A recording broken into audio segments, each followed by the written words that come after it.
Islam Battle City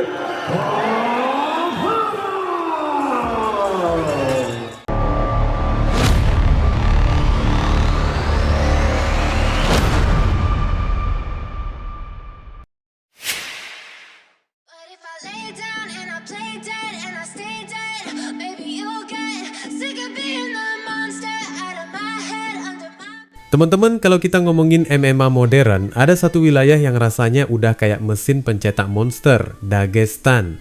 Bukan cuma karena nama besar kayak Khabib Nurmagomedov atau Islam Makhachev, tapi karena budaya bertarung di sana tuh beda level. Di Dagestan, gulat bukan sekadar olahraga, itu bahasa ibu kedua. Anak-anak tumbuh bukan dengan mimpi jadi seleb, tapi jadi petarung yang dihormati. Mentalitasnya juga bukan mental highlight. Mereka nggak ngejar viral, nggak ngejar trash talk, tapi ngejar dominasi. Kalau bisa menang cepat, ya diselesaikan. Kalau harus bikin lawan tenggelam pelan-pelan, mereka sabar. Petarung Dagestan biasanya punya satu ciri khas, tekanan tanpa henti.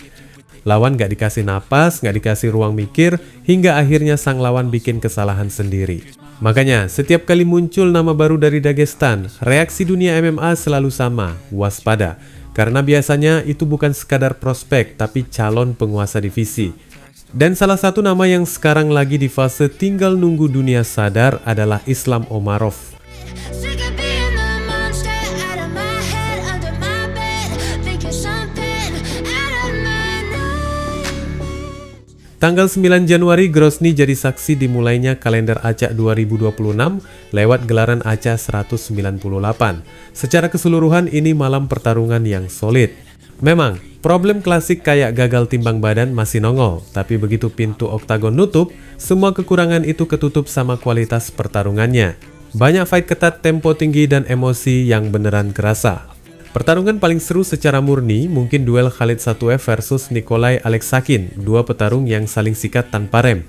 Tapi secara makna, spotlight jelas jatuh ke partai kejuaraan kelas bulu. Islam Omarov masuk oktagon bukan cuma buat mempertahankan sabuk, tapi buat mengirim pesan, dan pesan itu dikirim dengan cara paling brutal dan elegan sekaligus. Ini adalah pertemuan kedua antara Omarov dan Sulaimanov, dan seperti pertemuan pertama, hasil akhirnya tetap sama, kemenangan mutlak buat Islam. Bedanya, kali ini semuanya terasa lebih dingin, lebih cepat, dan lebih menyakitkan buat penantang. Baru lewat 3 menit lebih sedikit, Omarov udah berhasil menyeret pertarungan ke area favoritnya. Begitu posisi didapat, transisinya halus, tekanannya konsisten, dan ketika momen itu datang, rear naked choke langsung mengunci leher Sulaimanov. Nggak ada drama panjang dan nggak ada kesempatan kabur. Bagaimanapun juga harus tap out dan selesai. Ini adalah pertahanan gelar yang kelihatan gampang, tapi sebenarnya hasil dari level skill yang beda kelas. Thinking something out of my nose. See me right there. But if I lay down and I play. Islam Omarov sekarang berdiri dengan rekor 17-0 tanpa celah. Lebih gilanya lagi, 6 kemenangan terakhirnya berakhir lewat KO atau submission cepat. Ini bukan petarung yang main aman buat menang angka. Ini petarung yang masuk oktagon dengan satu niat, mengakhiri malam lebih cepat dari jadwal. Walaupun dikenal sebagai petarung dengan base gulat, Omarov bukan tipe yang sekadar nahan posisi. Di matras, dia agresif, selalu nyari submission, selalu nyari celah. Dalam sepanjang karir profesionalnya, cuma 5 kali dia bertarung sampai ronde akhir. Sisanya diselesaikan. Dan jangan salah, ini bukan rekor kosong. Nama-nama kayak Bibert Tumenov, Alexei Polpudnikov, sampai Kurban Taigibov udah jadi korban. Itu bukan petarung kaleng-kaleng, tapi elit divisi kelas bulu ACA. Dan semuanya dilewati Omarov tanpa kompromi. Dan teman-teman, kalau ngomongin siapa lawan berikutnya di kelas bulu, jujur aja opsinya makin tipis. Hampir semua nama besar udah dilewati, satu-satunya opsi realistis cuma rematch. Tapi di konferensi pers, Omarov udah kasih sinyal keras. Dia nggak tertarik lagi ngulang masa lalu. Bahkan, dia siap menerima risiko ekstrim, termasuk kemungkinan dicabut gelarnya demi cari tantangan baru.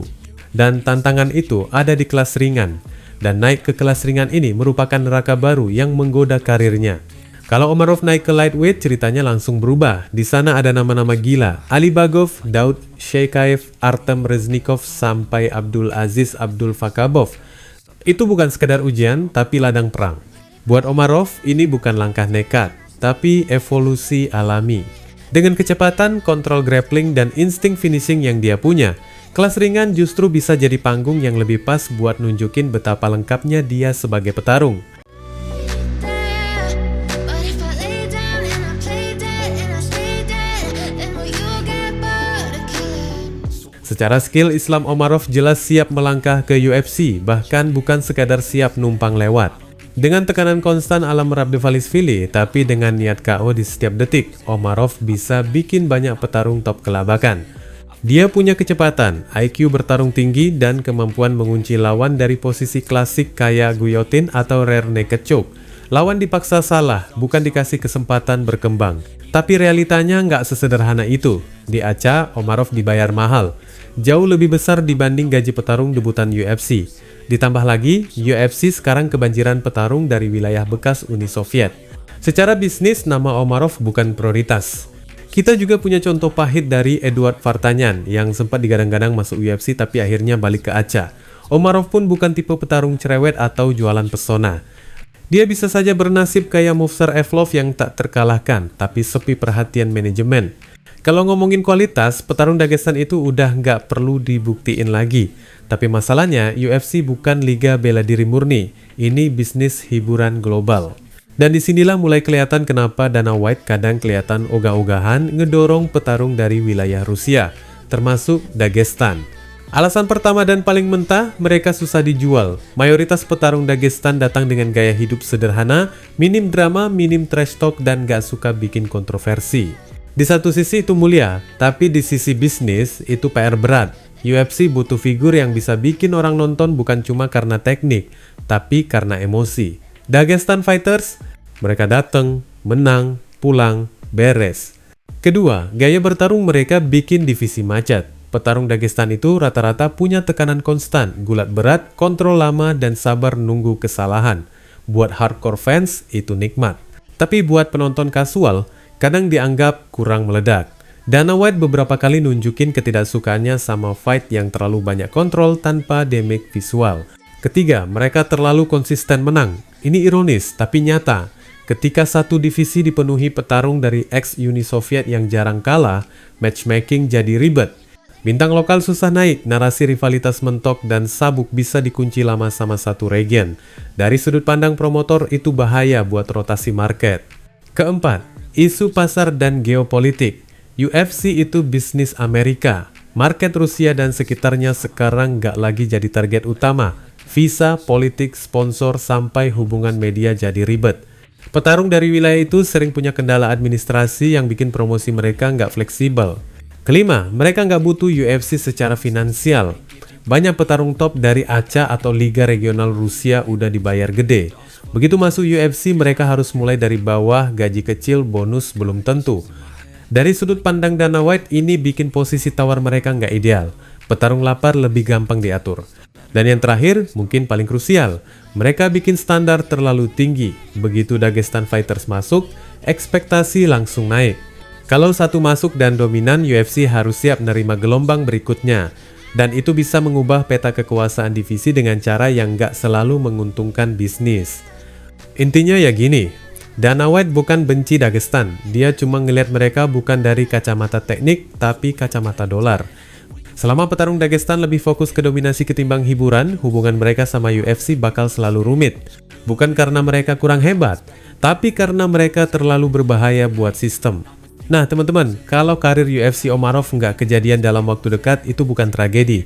Justru ACE butuh figur kayak dia. Liga-liga Rusia butuh petarung elit yang bikin orang nonton dan bilang ini MMA level dunia. Dan setiap kali Islam Omarov masuk oktagon, satu hal pasti akan terjadi, yaitu pertarungan bakal selesai dengan cara yang brutal dan bersih. Dagestan mungkin udah sering kita dengar, tapi lewat nama-nama kayak Omarov, dunia MMA diingetin lagi, gelombang itu belum selesai. Dan mungkin yang paling berbahaya baru setengah jalan.